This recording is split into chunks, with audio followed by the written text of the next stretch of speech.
So first we will start with Zimbra architecture, and we will go to one by one and each and every component. So today we'll discuss Zimbra. So this is the basic architecture of Zimbra. So first we will start with SMTP. When someone sent an email to Zimbra, then through internet that email first hit to MTA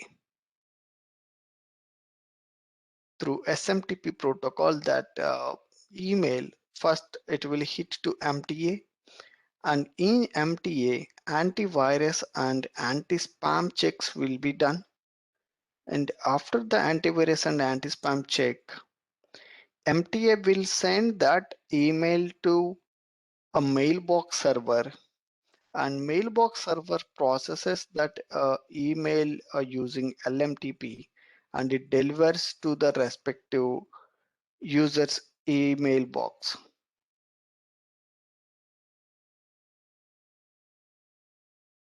And next another basic thing is if how when a user login or when a user accessing a Zimbra email using IMAPS or POP3S or using Exchange Active Sync or a web client using HTTPS, then first that packet will hit to proxy server, and proxy processes that, and it will send to a mailbox server using some internal ports, and then it will respond again. The response also will go through the proxy, and here a mailbox D having user interface. For example, a user want to access a Zimbra server, either he can access through proxy or else he can directly access a mailbox server. And here LDAP is for authentication purpose, and it also provides the GAL as well. And LDAP and mailbox communicates together over TLS or non-TLS. Both options are available. So we can choose either secure connection or non-secure connection. But anyway, it is fine even if we select a non-secure connection, because we generally keep LDAP, mailbox D, and MTA behind the firewall or in internal network. Only a proxy we will keep in DMZ. Okay, and next we see Zimbra components. First one is Jetty and Postfix and OpenLDAP, MariaDB, Lucent, antivirus and anti-spam, Apache JSafe, LibreOffice, Zimbra Core, and modern user interface, Zimbra Store, Proxy, Memcached, SNMP, and Logger, Spell, Apache, ConvertD, and archiving. These are the Zimbra components. Okay, and now we will see one after another each and every component with in brief. So now Jetty. Jetty is a web application server that runs in Zimbra software. And Postfix. It's a open source mail transfer agent, or we can call MTA, and that routes a mail messages to the appropriate Zimbra server. And OpenLDAP. LDAP stores Zimbra system configuration and Zimbra global address list, and it provides user authentication as well. Zimbra can also work with GAL and authentication service provided by external LDAP directories such as Active Directory. And MariaDB is a database software, And Lucene, it's a open source full feature text and search engine. And anti-spam or antivirus. It's a open source components that include CLAM AV. It's an antivirus scanner that protects against malicious files. And Spam Assassin. It's a anti-spam service. It attempts to identify spam.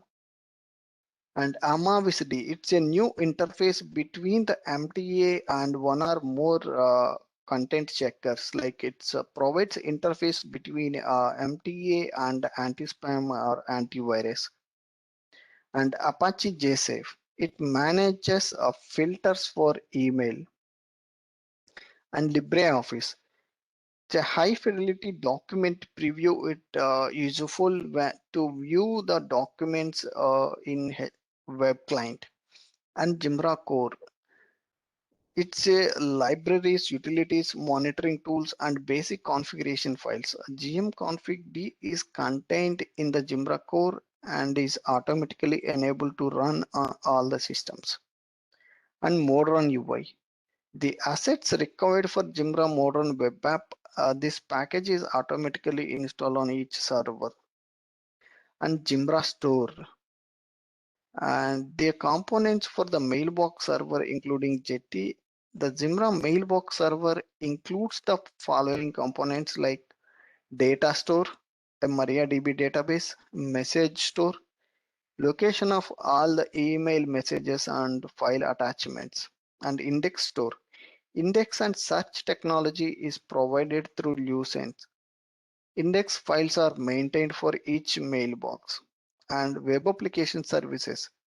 The Jetty web application server runs a web applications on any store server. It provides one or more web application services. And proxy. Here we use Nginx as a proxy. And Zimbra proxy is a high performance reverse proxy service for passing IMAP or IMAPS, POP3 or POP3S, and HTTP or HTTPS client requests to other internal Zimbra services. For example, we can say in proxy sends a request to mailbox server. And memcached. Memcached is automatically selected when Zimbra proxy is installed. And at least one server must run memcached when the proxy is in use. Memcached stores the data of previous requests and it makes a proxy work a bit easier. And SNMP, if you choose to install Zimbra SNMP for monitoring, this package should be installed on every Zimbra server. And SNMP is an optional and logger. This package is also optional. The Zimbra loggers install tools for a syslog aggregation and reporting.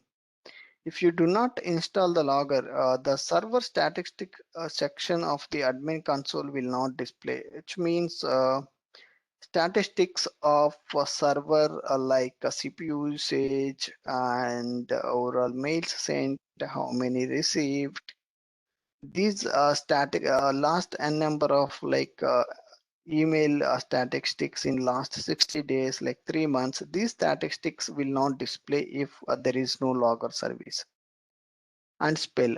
Spell is the open source spell checker used on the Zimbra Classic web app.